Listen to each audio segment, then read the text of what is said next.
Hello guys, welcome to Psychology of Freedom. This time, pag-usapan natin yung perfectionism. So, gusto kong pag-usapan tong topic na to kasi we see this all the time, di ba? We are expecting our lives to be perfect, our partner to be perfect. For example, yung mga anak natin, and even tayo mismo sa sarili natin. If we fall below perfection, nagkakaroon tayo ng problema. 'Di ba? So perfectionism is common, all of us fall for it. Pero let's bring awareness doon sa unconsciousness natin about perfectionism. So una, i-uncover muna natin saan ba nagmula yung perfectionism in the first place. 'Di ba? So there are two sources. Yung una, parenting na na-receive natin nung bata pa tayo, again and again, 'di ba? And pangalawa, yung culture, 'di ba? So doon muna tayo sa yung unang source.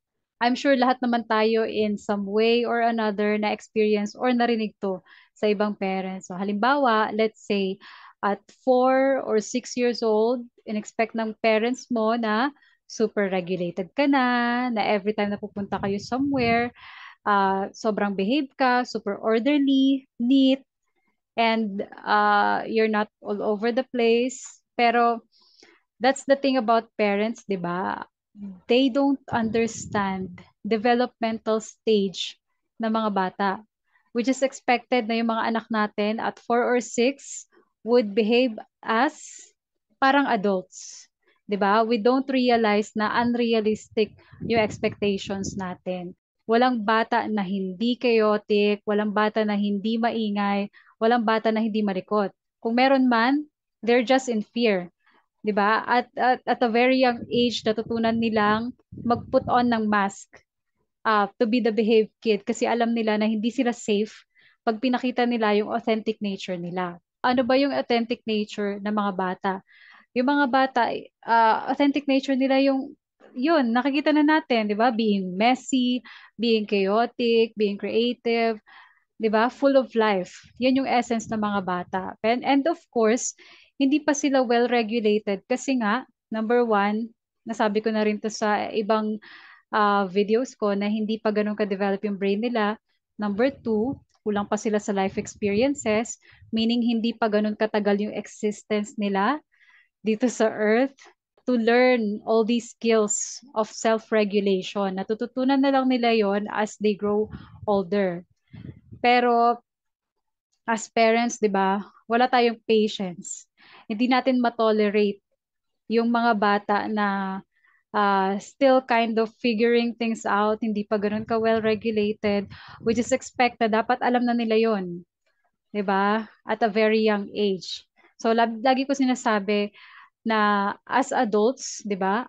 It's hard to regulate our own emotions, yung mga actions natin, and yung thinking natin, 'di ba? What more pa dito sa mga bata, 'di ba? So we're putting all these expectations sa mga bata that are not even achievable. And pag hindi nila na-meet yung expectations natin, either papaluin natin sila, or sisigawan natin sila, or i-shame natin sila. Ayan. So other expectations pa na we have for our children is kailangan mataas yung grades nila all the time, kailangan masunurin sila all the time, kailangan happy sila all the time, good mood palagi, and well kept. So in other words, we expect too much from our children. Masyado tayong perfectionist as parents. We don't give room for mistakes and learning. So what happens when we grow up with all these unrealistic expectations being put onto us? Diba? We also learn to have our own unrealistic expectations unang-una sa sarili natin and sa ibang tao. So sabi ko nga, 'di ba, everything that we are in the present is nakuha natin sa childhood natin. Na-program kasi yung mind natin very early on in our childhood, and ito yung nagiging tape natin sa mind natin that keeps repeating. So anong nagiging attitude natin sa sarili natin pagtanda natin? So if things fall below perfection, if all of a sudden we mess up, If all of a sudden we made a mistake, we beat ourselves up. We're not kind to ourselves. We're so hard on ourselves. 'Di ba? So kung paano tayo tinreat nung bata pa tayo, kung yung parents natin pinapunish tayo with every little mistakes na nagagawa natin, nagiging ganun din tayo sa sarili natin in adulthood. Hindi na natin kailangan yung parents natin to criticize us sa mga shortcomings natin. We do it to ourselves. And yun nga, we become the voice of our parents. Yan yung tinatawag sa psychology na inner critic natin. Nade-develop natin yung inner critic natin. And hindi tayo aware, di ba? Nangyayari itong lahat unconsciously. So dito mo makikita na yung dynamics ng relationship natin with our parents in childhood, nagsiself-perpetuate siya in our adulthood kasi nga nako-condition yung mind natin. Also,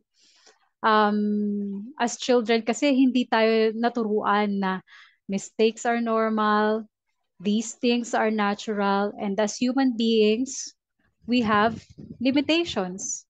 And okay lang na meron tayong limitations, pero iba yung message na na-receive natin in our childhood. Kaya we become so afraid na i-admit yung mga limitations and imperfections natin. We just expect na we can do it all. Di ba? Which is kind of delusional and narcissistic in a way. And so, kaya growing up means learning to reparent yourself. Kumbaga, you become the parent that you needed to yourself. So, we treat ourselves kindly, and pag nagkamali tayo, we tell ourselves na it's okay. Di naman tayo perfect, no one is. And we embrace our limitations as human beings. And pag tinanggap natin yung sarili nating limitations and shortcomings, natututunan din nating tanggapin yun sa iba. We don't expect perfection anymore from ourselves and sa sariling sa ibang tao. Mas nagiging tolerant na tayo sa sarili natin and sa ibang tao. We learn to let go of our control over everything, 'di ba? Na dapat ganito yung buhay natin, na dapat ganito yung career natin, na dapat ganito yung partner natin, na dapat ganito yung parents natin, na dapat. We let go of all those unrealistic expectations.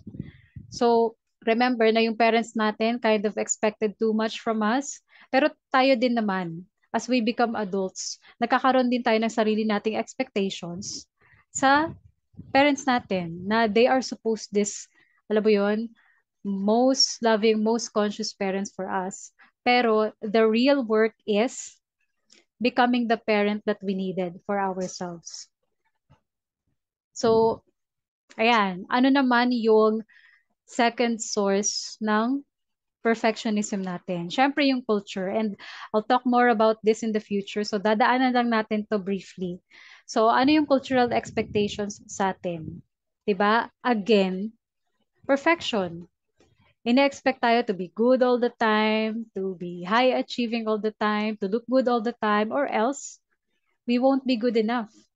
Nakikita natin to, 'di ba, from the perfect face and body sa magazines, sa perfect life sa mga vlogs, sa social media, 'di ba? Instagram, Facebook, lahat curated and edited to perfection. Alam natin 'to, 'di ba? Hindi ina-encourage ng culture yung self-acceptance. Gusto ng culture i-wipe lahat ng imperfections. And if nakita natin na our lives can't match up to that expectation ng culture, nade-depress tayo, 'di ba? Nagiging anxious tayo and kung ano-ano pang types of neurosis. Pero we don't realize na wala rin namang makaka-match up dun sa expectation na yon kasi nga it's not real and we should not buy into it kasi nga hindi siya, it's not real, doesn't exist. So na-mention ko nga kanina na yung nature ng mga bata, messy, chaotic, disorderly. This is more what life is, di ba? This is more what life looks like. It's messy, it's chaotic, it's ordinary.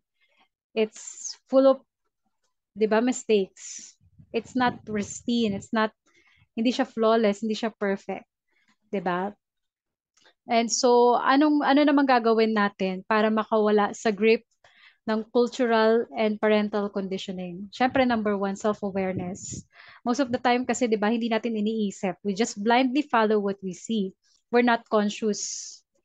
So, whoever knew, di ba, na puppet tayo sa expectations ng outside world. And yung expectation ng outside world, yun din yung nagiging expectations natin sa sarili natin. Ayan, so, and number two, realize na how we are to other people is a direct reflection of how we are to ourselves. So, if you find na you're expecting too much sa ibang tao, binabash sila, or kinikriticize sila sa maliliit na bagay, watch yourself kasi for sure ganun ka din sa sarili mo. You also beat yourself up. And yun nga, it's all about becoming the parent that you needed. 'Di ba? Yung childhood natin, nandiyan na yan, hindi na yan mababago, pero we can still undo some of the conditioning, programming sa mind natin by breaking the pattern. So, imagine, nung bata ka pa, nagkamali ka, what what do you think what do you think yung kailangan mo during that time? Did you need shouting? Did you need shaming? Did you need punishment? Or did you need understanding and a safe space to make mistakes and learn? So you choose what you do to yourself, 'di ba? So that's number two, becoming the parent that you need. And number three, as human beings, we have limitations. We can't do it all. We can't be um, a perfect parent and at the same time a career woman and at the same time a great wife and at the same time a great cook and at the same time look good all the time. We may do one or two things at a time pero we can't do it all at the same time, and that's okay. Hindi tayo superhumans. So ayan, just a little bit of parang scratching the surface of our unconsciousness when it comes to perfection and saan nanggaling yung pagiging perfectionist natin. And ayan, I hope na may natutunan kayo, may napulot kayo, and thank you for listening and watching. See you sa next video.